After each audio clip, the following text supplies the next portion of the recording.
The International Association of Genocide Scholars have first ruled, or sort of made a, I think, I'm not sure what they exactly call it. I have to look it up. But basically, have put out the statement, hey, we agree that Israel is committing a genocide. Uh, Afterwards, people on X found out that anybody can join this association. So people started joining it and, hoping to swing the vote, in our favor, maybe. And now most of them were pretty much deactivated. I think the X page of this association has been deleted, and basically they are trying to sort of control the situation, but not very well. Today we'll talk about them, talk about the credibility that was given to this organization, some of their past things, and later, if we have time, we'll also talk about another event that has been made inaccessible to the Jews because Palestinians or pro-Palestinians have been protesting against their involvement. And something that we were supposed to cover today, and maybe we'll cover today, is the Judea and Samaria annexation that Smotrich has been talking about, and the United Arab Emirates have been coming out against. Welcome to the reality show. Joining me today are Marco and Richard, and I'll go to you guys, but maybe yeah, I guess we can just first discuss the sort of it's not a ruling. I think it's like a statement. I think there is a word for it specific. Declaration, a pronouncement. That's Yeah, closer, but neither well, of the yeah, a crock of shit. resolution. That's the word I was looking for. Right. Resolution. I have it here. I have put out the resolution declaring um, the Israeli actions in Gaza a genocide, which of course became a big story. I think pretty much every major media have reported on this. BBC has said Israel committing genocide in Gaza. World's leading experts say, and we'll go to some of the so-called experts that are working for or are part of this association. Israel is committing genocide in Gaza, leading scholars association says. That was Washington Post. And we have our good friend from the UN, Antonio Guterres, the Secretary General, who described this group as a leading group of academic experts and have also described it as a very prominent and serious organization. We'll take a look of some of the new members that have recently joined, but first, Marco, any opening thoughts? Yes, a group of academics without a proper job or proper vocation or proper ability decide to get together and say, you know what, Israel has committed genocide. Well, we heard them since 2 years ago. They could say that without having any consultation or big pronouncement or big resolution, but they just decided that's the way it is. But you know what? Stop repress. Who cares? I mean, come on. Is this now genocide becomes an issue of popular vote? I mean, this thing is more corrupt than the Eurovision Song Contest voting situation. So, frankly, I mean, yeah, they can say what they like, but ultimately, I wish people started using words with the same kind of rigor that they use numbers. Nobody would ever swap a number with another number just because it suits them, but they tend to do that with words. Words in a structure, in a sentence, have a structure, have rules. Grammars is the equivalent to effectively the logic. It gives you how you put together words, how you make a phrase. And these people totally disregard the meaning of a word because the whole point is to disregard the concept which underpins the word. And by doing that, effectively disabling thinking and making people feel, believe, or have an inclination towards their agenda that whatever they say is right. And also, the ultimate fallacy of rely on authority. The expert said, so all must be right. Why would I ever use my own brain and my own mind to try and work out what actually goes on? I mean, there is a legal definition of genocide, which is agreed internationally, and people seem to love international legislation until it goes against the interest. So we see this kind of people like the UN and stuff like that, just running horses and cars through this kind of definitions when it suits them.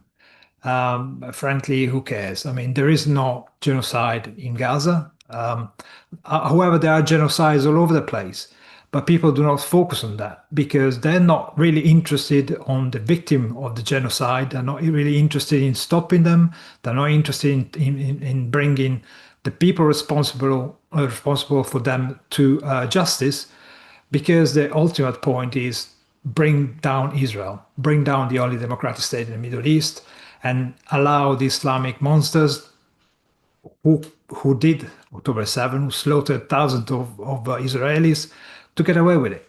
In fact, look at the West. Let's give them a prize. Let's give them the state that have been terrorizing the world about.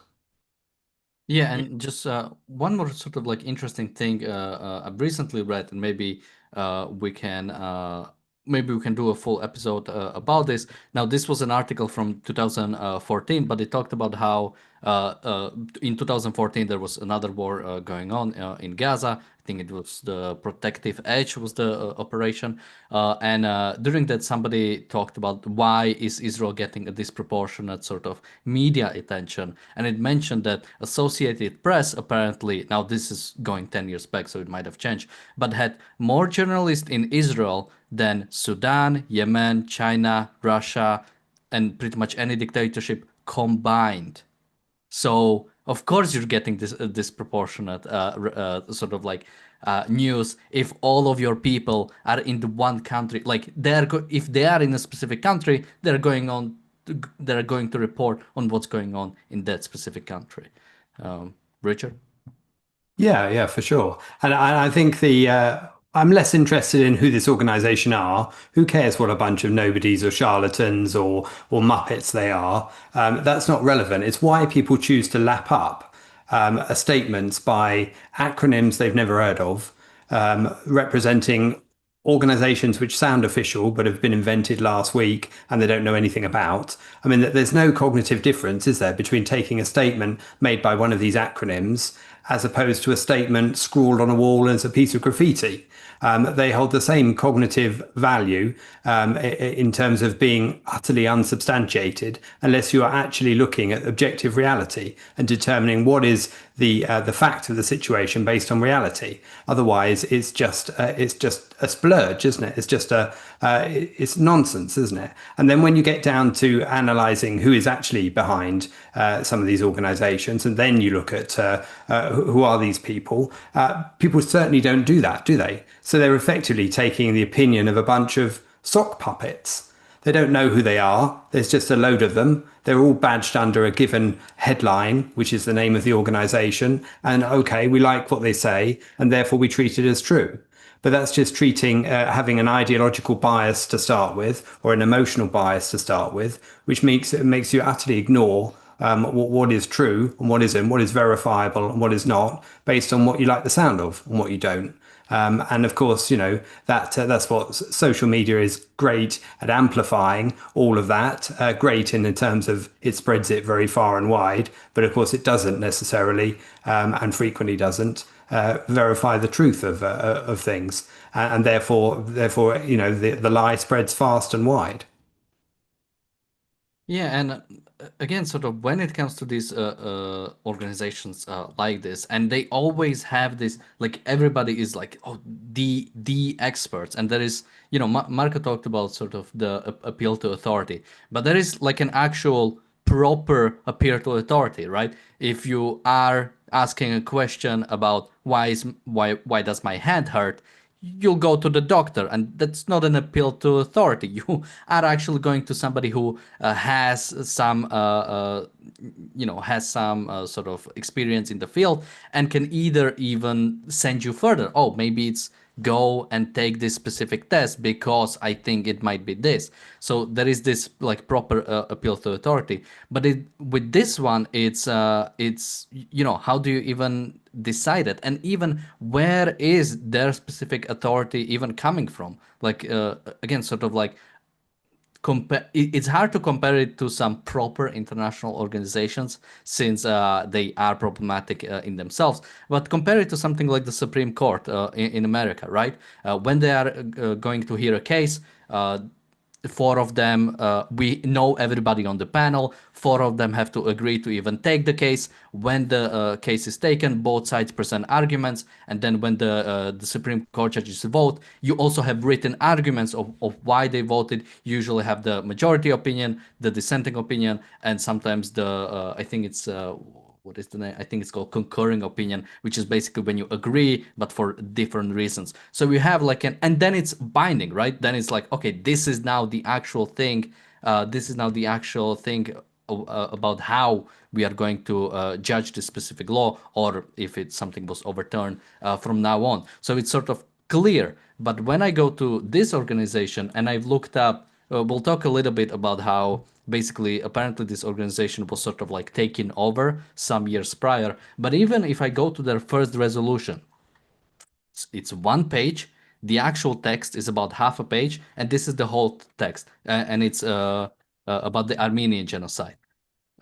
Resolution that is Assembly of Association of Genocide Scholars in its conference held in Montreal, June 11th to 13th, 1997, reaffirms that the mass murder of over 1 million Armenians in Turkey in 1915 in case of genocide, which conforms to the statutes of the United Nations Convention on the Prevention and Punishment of Genocide. It further condemns the denial of the Armenian genocide by the Turkish government and its official and unofficial agents and supporters. Now, I agree that Armenian genocide happened, but what is this? There is no argument. There is no.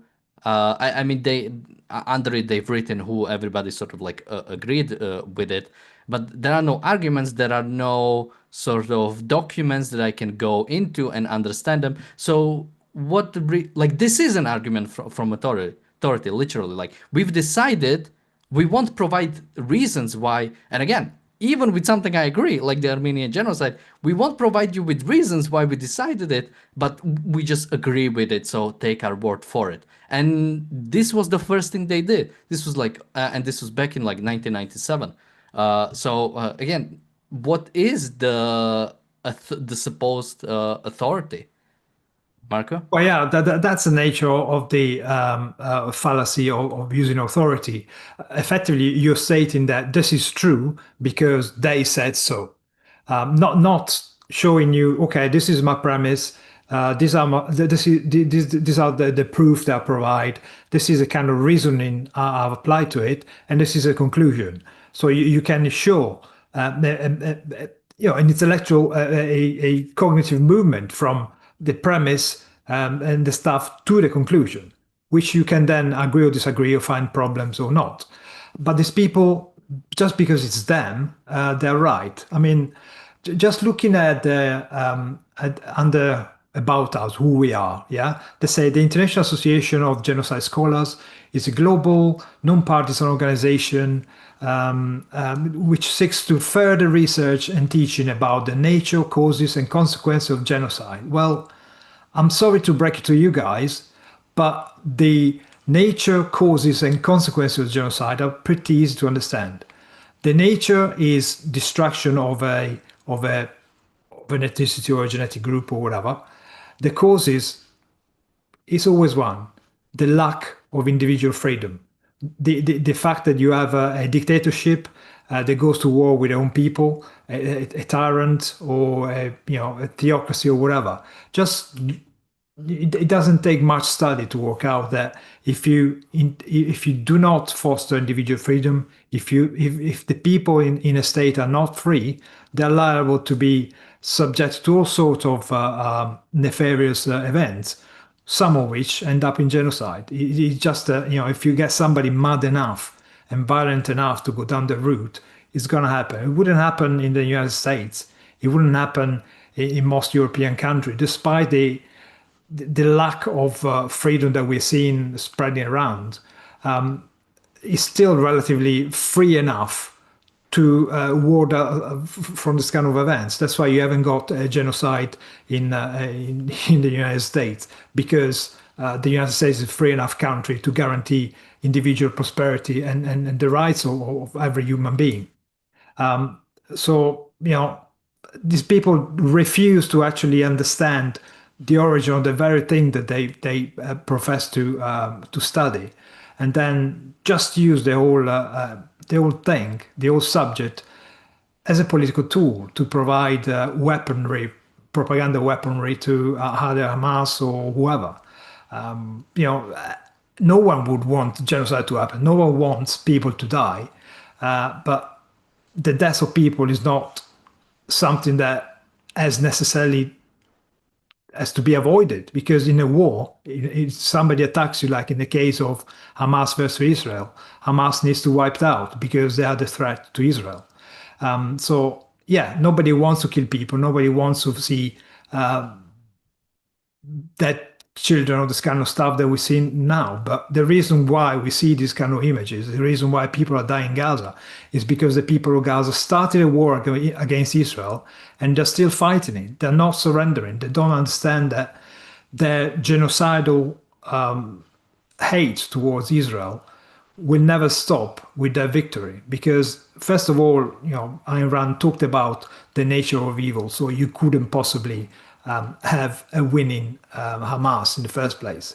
But second, it's because you cannot allow them to Israel, if they want to exist again, if they want a prosperous life for their citizens, cannot allow this threat to continue, and so has to remove.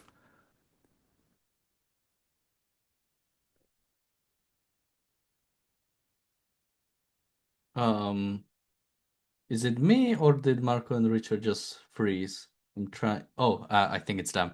All right, so I'll try to take over and see if they come back. So, well, maybe I can read super chats. We have a super chat from Bonnie, thank you so much, and a super chat from Bull Moose, thank you so much. He says, can oh right, he says he cannot send the message, so let me open it up on mail because I think he has sent it there. So let me just quickly open it. Okay, so Bulmos said we could probably sell that crap on the side of the road, like lemonade stand. At least we'd make money of these morons. I mean, something I was actually looking to. This is actually an interesting thing because I was looking. I have this bare wall here, and I was thinking of like getting something, either some pictures or just something there, and I've discovered this like metal plates, and there was like an Israel borders, but with full Gaza, Golan Heights, and Judea and Samaria, sort of like fully annexed as part of it. But then I looked up all the other things that person has created, and they've created also the same map of Israel, but without Gaza and Judea and Samaria. And they've also created the same map, but with Palestine over the whole region. So I'm like, okay, I'm probably not gonna buy from this guy since he is, or this woman maybe, since they are so pretty much, this is not ideological thing. They're sort of like making money, which again, I don't think it's proper. I think it's pretty immoral to put forward something like that. I've read the super chat from Bonnie, so thank you again for that. Tora says he's playing both sides. Well, yeah, but this is a side where you not pick a side, you do what's good. Although, well, I mean, kind of depends because it's always funny when you see like Che Guevara shirts and some capitalist is like getting rich of like selling Che Guevara shirts. So on some level, I think it is a bit funny, but still maybe not always appropriate. Uh, so we'll move on a bit further. Let's see if we can get Marco and Richard back on, at least anytime soon. But so something that has happened with this organization, with this association, is that people have found out that anybody is able to join. Basically, you can just go to the website, you can pay a membership fee, or yeah, basically yeah, like pay like a yearly or monthly membership fee and become a member, become an active member. So many people who have realized it have done so. And I think we have Marco and Richard coming back. Um, Can you hear me properly? Because we're having some strange yep, issues at the moment. Yeah. Okay. Shall I carry on with where I was? I don't know yeah. what point I disappeared. It seemed like a slow Uh, motion crash from our as end. soon as you were about to start, you pretty much were gone. Okay, so did you hear what I said about expertise being needing to be genuine, earned, No. competent? That is how you choose when to trust an expert and when not to. You have to be able to validate that expert, has the genuine, competent, earned knowledge. To which you can trust. And if we're talking about this organization where it seems that anybody could pay 30 quid and claim to be, and therefore, become one of their members, then that's meaningless, isn't it? It renders everyone on that committee or on that in that group,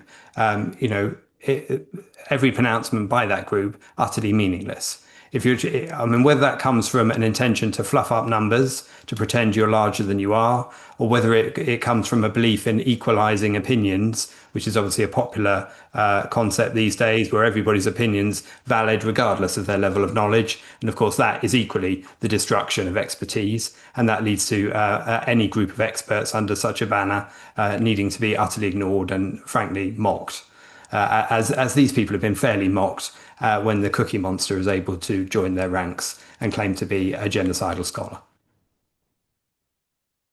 And I want to go into sort of these members, but first somebody said that my head, this is a sign of vitamin D deficiency, which I wanted to go on him about because it is a specific skin condition. But then I Googled it, and apparently severe conditions of that might actually be vitamin D deficiency. So thank you. I'll actually look into that. Maybe I'll get it more, a bit lesser impact. We also have a super chat from Bronx Guy Gun Hill Road. Thank you so much. And so I'm wondering which one. Let's do specifically the infiltration sort of that has happened. And it's the fact, as you mentioned, that pretty much anybody is able to join, which some pro-Israeli people have found out and started joining in droves. And some people just started. Started trolling it, like Emperor Palpatine, who has joined. He is, of course, from the Sikh Without Borders, Sith Without Borders. So, you have another expert coming in. Adolf Hitler apparently has also joined.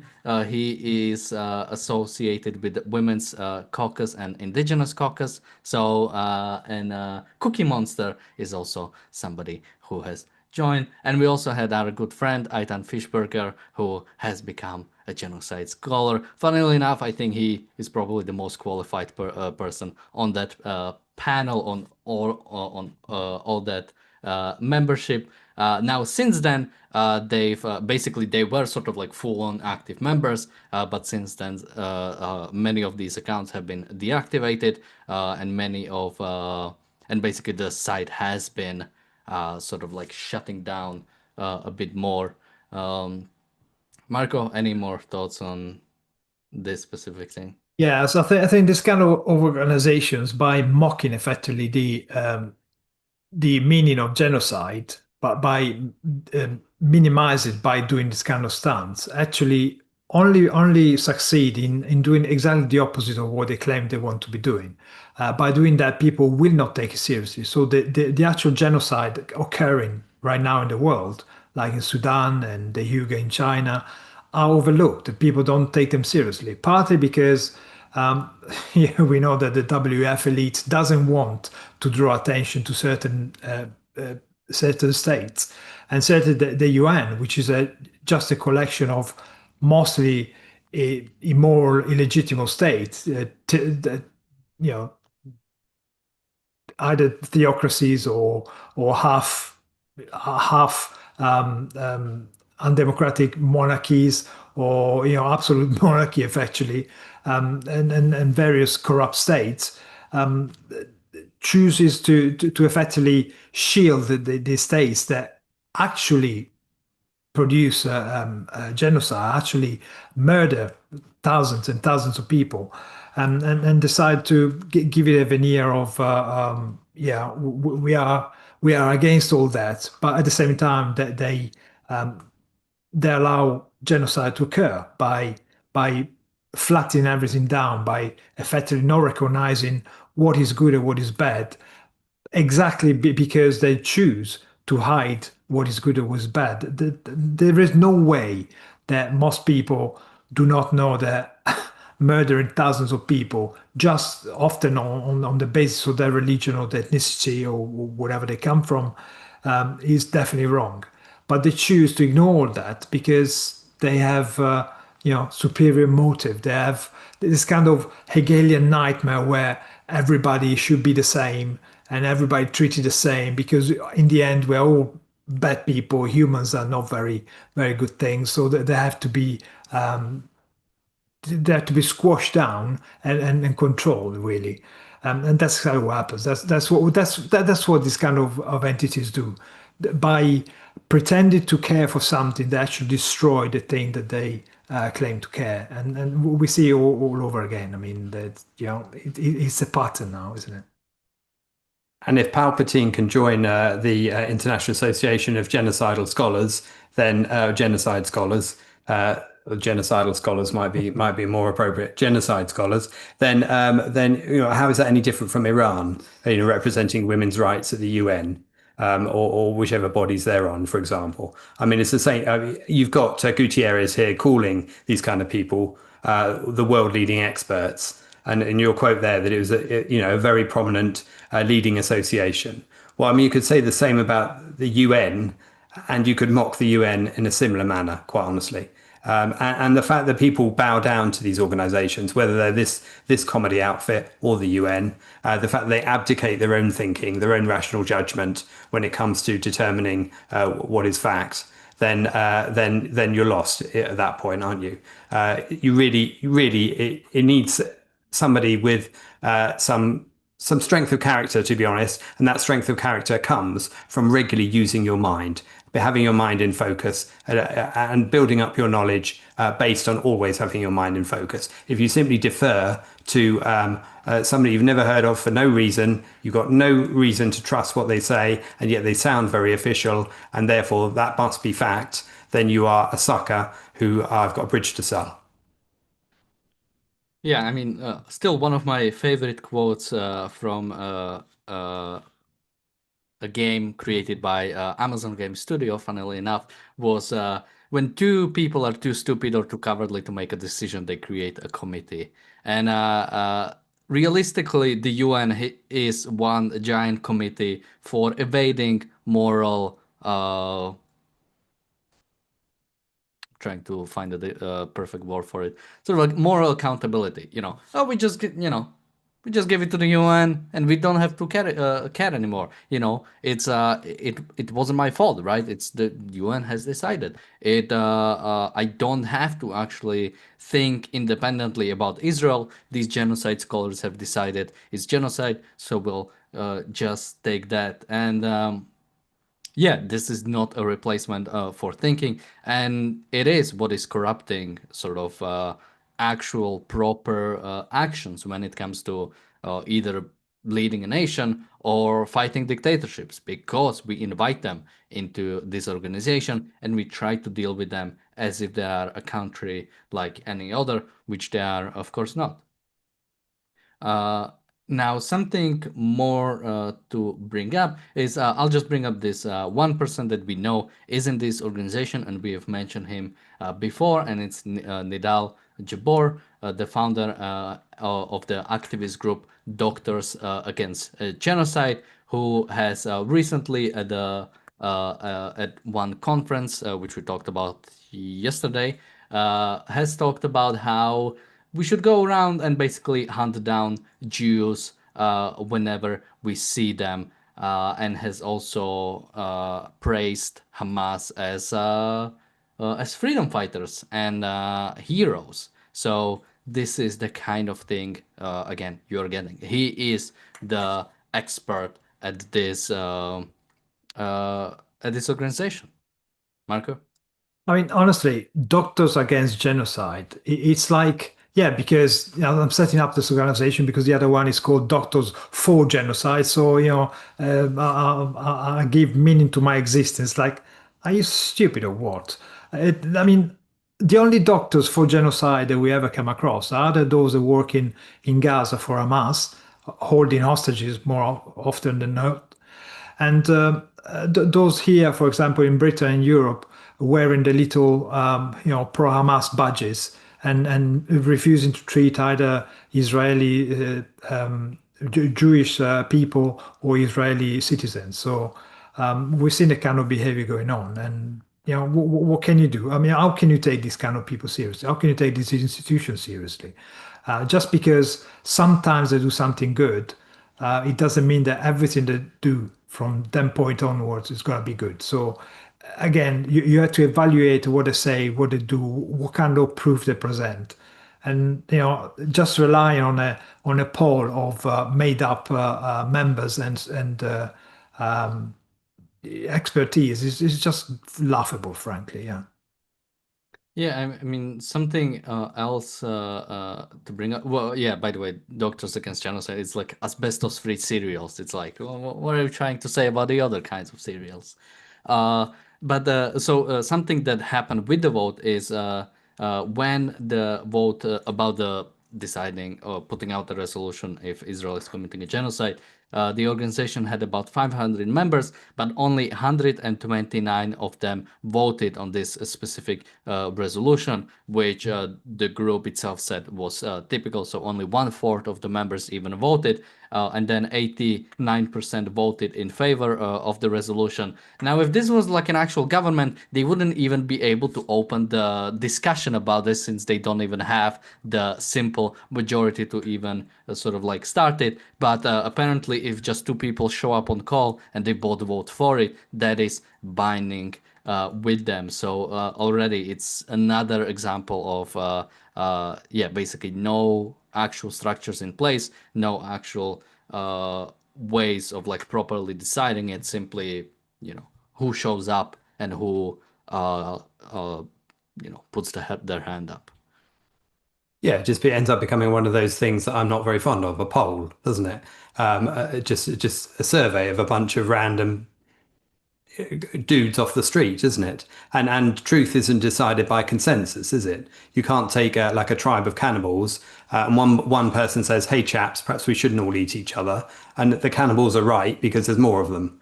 I mean, that's it's completely stupid to take consensus as the only way of deciding what is true.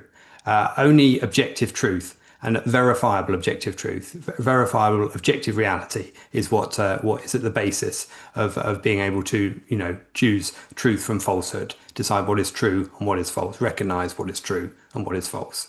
I think one of the ways that Ayn Rand put out, I'm slightly summarizing here, but is that you don't sacrifice knowledge to other people's opinions. And in order to know what knowledge is, you should also read Ayn Rand because knowledge is possible. That's another way in which academics try and destroy the argument by destroying the possibility even of knowledge. And if you let them do that, then we're all lost, frankly. And you end up with nobody knowing what is true, or nobody able to tell what is true and what is not. And that is what objectivism fights against at its root. I mean, the fact that you've got activism acting as the poison within academia, destroying it from within, destroying, frankly, all sorts of institutions and bodies, destroying education, all over the place. That's just a symptom of this. But it's a widespread symptom. That poison has spread far and wide, and it has led to those experts that should be listened to in their different respective fields that are hidden among all these activists everywhere not being listened to, which is exactly what Marco was referring to earlier in terms of recognizing that there are genocides out in the world, and you shouldn't wash away the concept just because some stupid body is unable to choose one, identify one from another.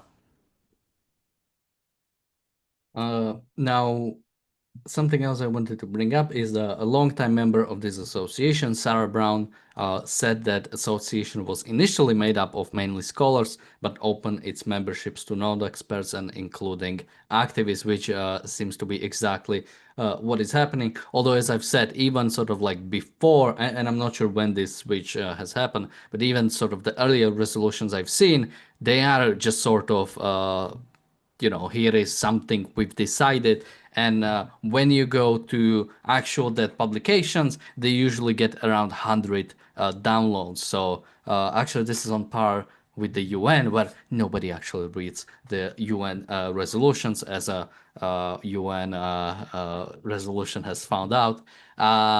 Which actually reminds me of a funny poll I've seen. Did you know that 99% of people like to take polls? So I think it's a very decisive thing that it is a very popular way. I must be in the 1%, I reckon. Well, the joke that is, of course, that people who don't take polls probably wouldn't answer to this poll, so it's 99%. But yeah, I think you are the kind of person who would take the poll just to say that you don't like it. All right, should we move on to the next topics, or do you guys have anything to add?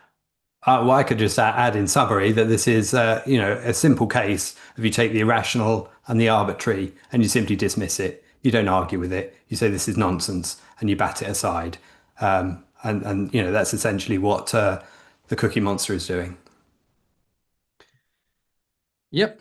So moving on to the next topic, which is there is La Vuelta, I think is the name for this cycling race where Israelis have also participated in, but that was basically disrupted by pro-Palestinian protesters, and now organizers are basically asking the Israelis to maybe you could not attend. Marco, any thoughts? Yeah, for the lucky people who don't know what we're talking about, here in Europe in summer, usually there are major street cycling competitions. One in Italy, in France, and Spain are the most famous ones. Giro d'Italia in Italy, Tour de France in France, and La Vuelta, which is the Spanish one. And what happens usually, roads are bits of ordinary road are closed, turned effectively into a route where the cyclists race each other. And what we've seen throughout the season is a bunch of idiots, pro-Hamas, zero brain cretins standing in the street, often protesting with a flag or trying to sit in the street or painting in the street the color of the Palestinian state. This is not only stupid in itself, but it's also very dangerous for the racers because they often go at very big speed, especially when they go downhill. They can cause big fatalities. I think a couple of people have been actually injured because of these idiots getting in the way. But the point here is that again, another institution which has been effectively hijacked by a bunch of cretins who believe that Islamofascism is preferable to democracy, and they seemed able to dictate the propaganda and the agendas. Instead of being taken and thrown down, frankly, the cliffs or on the mountain circuits, they're actually treated like genuine people who have a genuine axe to grind, and they have expressing their opinion in an acceptable way, which is totally stupid. But and the result, especially in Spain, we've seen that the result of this, the people who are on the receiving end of this kind of abuse, namely the Israeli team, are asked to remove themselves from the competition itself because, well, obviously the people in charge of all this the staff are clearly anti-Semitic in their very nature. We've seen anti-Semitism taking foot in Europe again, despite the never again claims. And we've seen the stuff happening all the time. And of course, instead of removing the cause, the idiots and the anti-Semitism that we've seen popping up all over the place, we remove the victims of the anti-Semitism, which is absolutely idiotic. Yeah, and the same is true when you look at the policing on the streets of London, for example. When you remove the person holding up the sign that Hamas are terrorists, or you remove somebody for looking too Jewish when a pro-Palestine protest is going past, you're trying to make the victim the one that has to sacrifice. The victim is the problem. The victim needs to be removed, and therefore the problem is solved. That's how it's looked at, and that's what the organisers of La Vuelta are proposing here.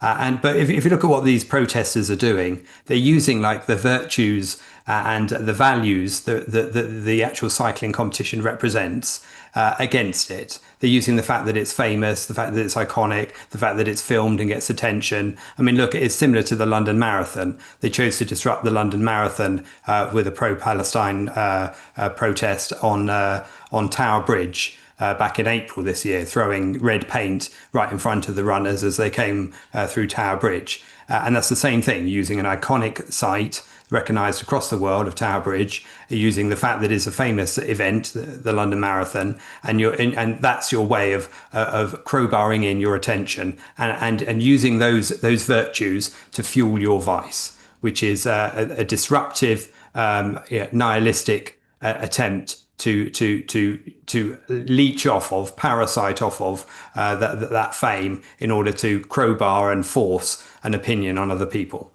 And that's what's so despicable about this. Despicable about this. And I think that the fact that these organisers are always bowing to the you know the right to protest. There's no right to protest in terms of disrupting the right of others to go about their lives, and that's what is frequently, taken place, not just in terms of this kind of protest, but also, of course, the Just Stop Oil with all of their disruption of sporting events or music events or whatever. Just to, it's the activism in action, which is simply destroying other people's ability to go about their lives, to act themselves.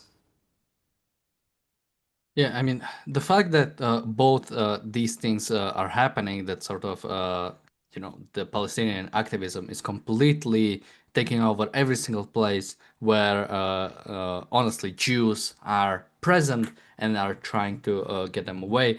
When we're hearing at a conference, at a sort of, I'm trying to remember the name of that. I think it's something like People's something for Palestine or something other. Mahmoud Khalil was also there, but they literally talked about going around and hunting down Jews, which is what they realistically meant. After we've already seen Jewish people getting targeted in every single country, every single Western country for that matter, where they appear.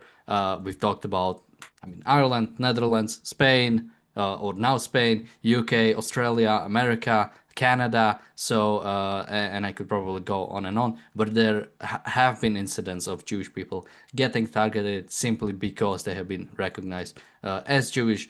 And again, the idea that an organization would bend towards this as if, the way to actually solve anti-Semitism is to just not have the Jewish people get out of the house, and that's the way we solve it. If that was a recommendation anywhere else, it would be laughed off because, of course, telling women they should stay inside so they don't get raped or something similar would, of course, be insane. But this is the exact thing that the Jewish people are being told. Just don't show that you're Jewish and you'll be okay, unless they, find out that you are Jewish. We have one more topic, but before that, Marco, any more thoughts on this one? Yes, I mean, imagine at the receiving end were a bunch of Muslims. Imagine the kind of furor that you would hear from all over the place. It wouldn't be acceptable. People would go to jail straight away. But I think the good news, sorry, is that we can actually do something about it rather than behaving like these louts and these, parasitic monsters and idiots. We can actually choose to stop supporting the organization that decide to give in to the pro-Hamas and pro-Jihadi people. For example, if you're a member here in London of the Royal Opera Ballet and Royal Opera House and Ballet, whatever it's called, stop paying them. Let the pro-Palestinians and the various Islamic idiots buy the tickets and go and see the shows. Let them continue to cave in to the five or six idiots with a very loud voice that they call for Israel to be boycotted. Let them buy Palestinian products. Let them live a life and enjoy the fruit of the culture that they like to promote so much, which produce absolutely nothing. So they'll realize very soon they're actually supporting the monster, supporting the people who foster violence and racial hatred of the Jews and anti-Semitism. It's actually no worth, not only because it's a stupid thing to do, but it's because it's not conducive to good business. So let them fall on their own ass. Let them experience the consequences of their own action by withdraw the support for this kind of people wherever you can. As we've done it, we do it all the time. So Yeah. let them drink Palestinian beer. Yeah, I mean, that's a reference by Marco there to the co-op, which is choosing Palestinian beer over Israeli products and is sinking down the list of successful shops in the UK as a result, and deservedly so, frankly.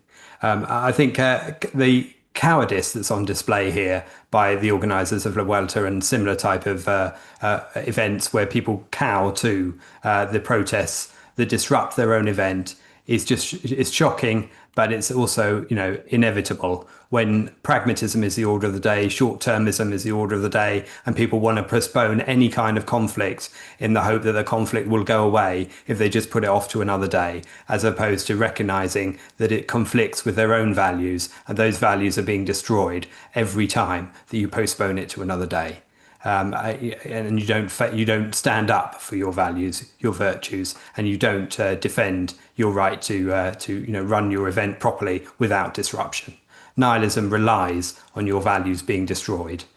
So the way to stop it is to stand up for them. Yeah. And now to move on to the last topic, and this has been going on for a few days now. Bezalel Smotrich, the finance minister of Israel, but also and I keep forgetting his other title. It's something like civilian administrator for the Judea and Samaria, or maybe it's Jerusalem, Judea and Samaria, has recently unveiled a plan which would basically annex 82% of Judea and Samaria. For those people who are knowledgeable about geography, what that would actually mean is that pretty much everything would be annexed besides the cities of Jenin, Nablus, Ramallah, Jericho, and Hebron, and I think maybe one more, and sort of like their like city area, and pretty much everything else would be annexed by Israel, which of course is now driving up a lot of attention. But I think the reasoning Smotrich used is the fact that the world will hate us. The world wants to recognize the Palestinian state without talking to us, without doing it after October 7. Well, this is what you get. You'll get annexation of all of the all not all of the but all of the parts that are not sort of like big cities of the Palestinian Authority. There's also some comments already coming out from the United Arab Emirates. But before that, I'll go to you, Marco, for your comments. Yeah, well, Smotrich's plan it kind of makes sense, to be honest, because frankly, if I were living in the West Bank, I would hope for Israel to take over because, of course, I love freedom, I love democracy, and so if a state is saying, well, I'm going to remove the terrorist organization which governs you now and replace it with a not perfect, but democratic and free state, well, I probably would jump at the offer. It's a different issue because the people who live in Palestine, in what is called Palestine, in the West Bank, are actually brainwashed. So they are taught since they're children to kill Jews because the Jews are bad and all this kind of stuff. So that's a bit more complicated. They probably don't even understand what freedom and democracy means. But I would go for it. I will just ignore the public opinion um, in the West. They want to condemn Israel. Well, go ahead, condemn them. But as long as they do what they need to do in order to keep their population safe. I mean, let us not forget the Palestinian Authority, which is supposed to govern this is part of the territory, according to the different areas. I think they are mainly in Area A. They pay people. They still pay people when they slaughter Jews. They pay for slaughter. So what kind of loss is that?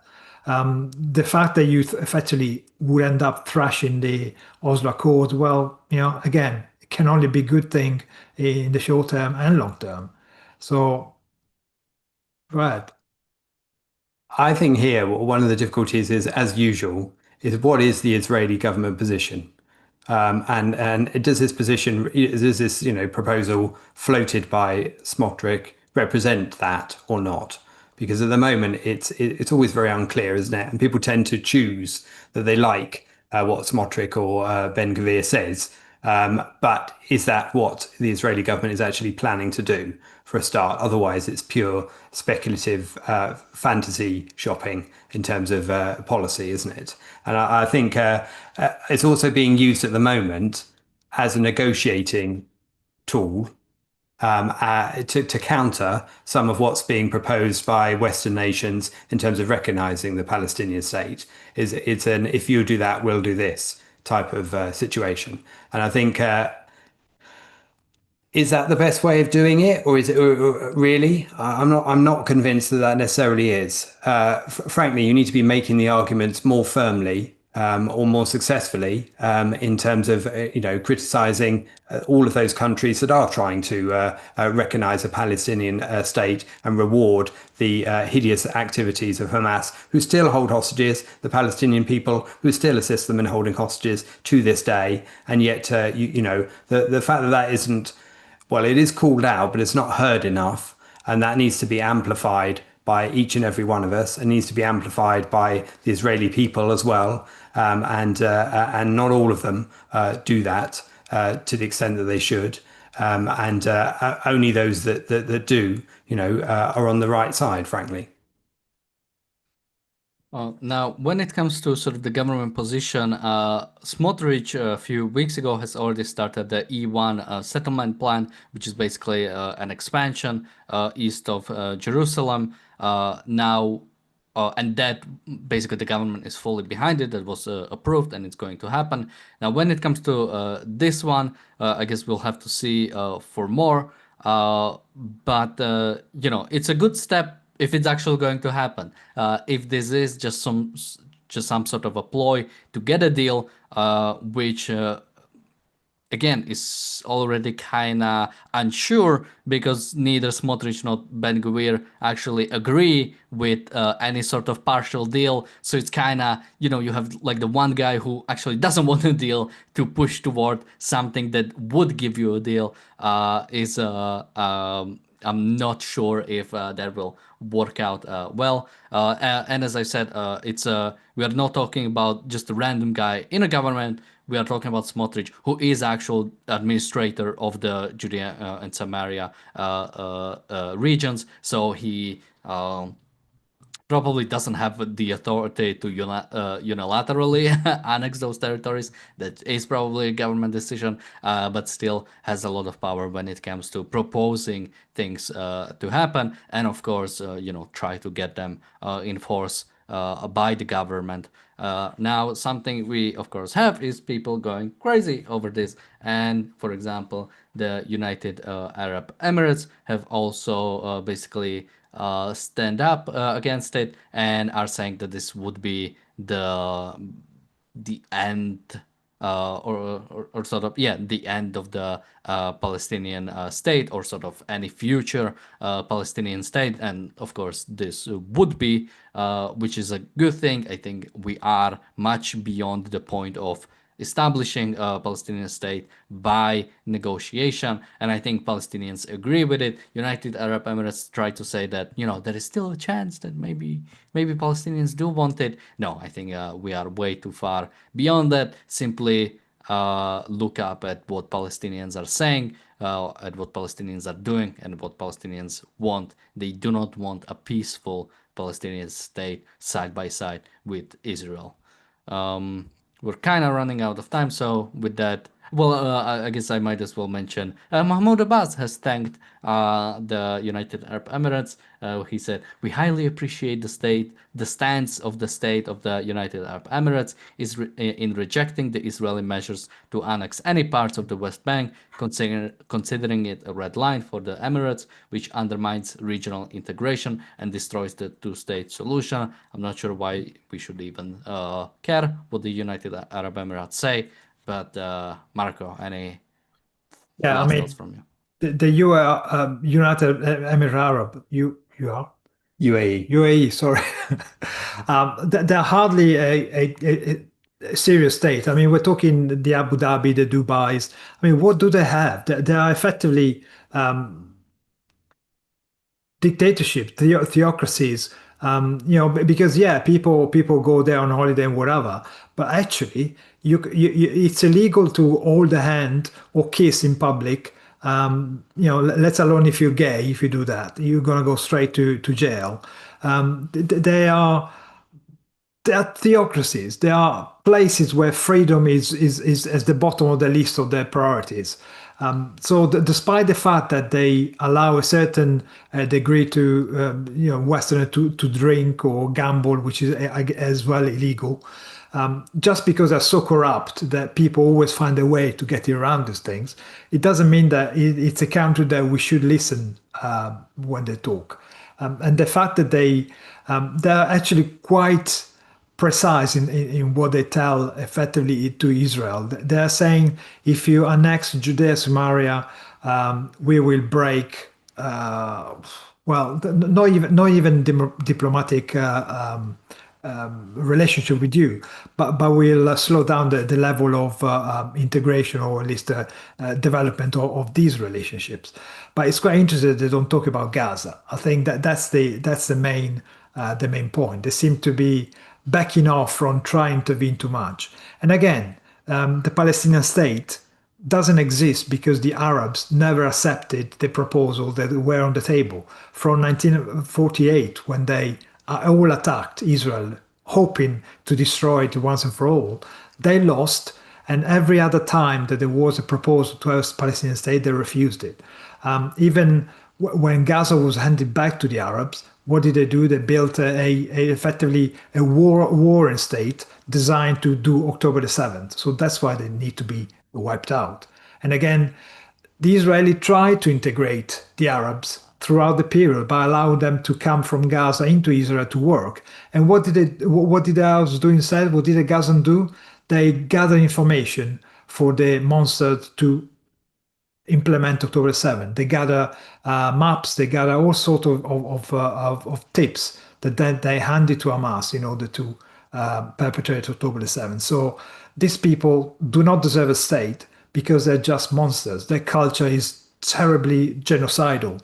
And unless they change the tunes, unless they change the culture, they will not deserve a state. They will not.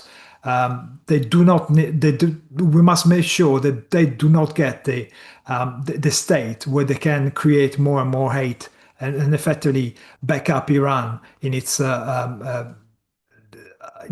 venture to destroy the West and the Israeli state. Yeah. I mean, what the UAE is trying to do here is exert a lot of diplomatic pressure. That doesn't mean it's a better for it, just because it does it in such a way. I mean, it's trying to use, Trump's legacy against him, trying to use the fact that the Abraham Accords were signed under his watch as first president, his first term as president, and threaten to essentially destroy that legacy by threatening to pull out from it or have it not mean what it was thought to mean. But if they go ahead with this annexation in Judea and Samaria. So, and of course, using that on Trump is a way of trying to manipulate him and use his his personality against him, which so many do, and so many do successfully, and that's because it's such a flawed personality, frankly. But nevertheless. That's what they're trying to do at the moment, and I think the fact is that Mark had pointed out there that they're not also in the same sentence talking about Gaza in the same way suggests they aren't. They do recognise the reality that is different in Gaza, and that they're trying to keep the two separate one from another. And I think that is quite telling in itself. So what happens here? Well, frankly, it's a bit speculative at the moment, as I say, because I don't really know how much to trust even this proposal, let alone the response to a proposal. Time will tell. Funnily enough, have you seen the Trump's two-state solution that was originally put out, I think, during his first administration? I think it wanted to have a tunnel between Gaza and the Palestinian or the sort of area A of the Judea and Samaria, which was kind of interesting. But yeah, the plan was, I mean, kind of whatever. Yeah, Anyway, the yep. only problem now, people like Tony Blair are now interfering, sticking their oar in. And I'm sure Tony Blair is vicious and nasty and clever enough to actually use Trump's ego against himself. So we'll see what kind of crap they manage to produce. Yeah, and apparently there was some new thing about sort of Trump's Gaza Riviera thing. Maybe we'll talk about it some other day, although I'm not sure if I want to. With that, thank you guys for. Did you say where people can find you?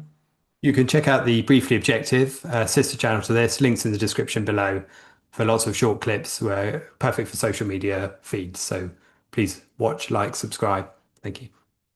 And thank you for joining me today. Thank you everybody for watching, and bye bye. Bye.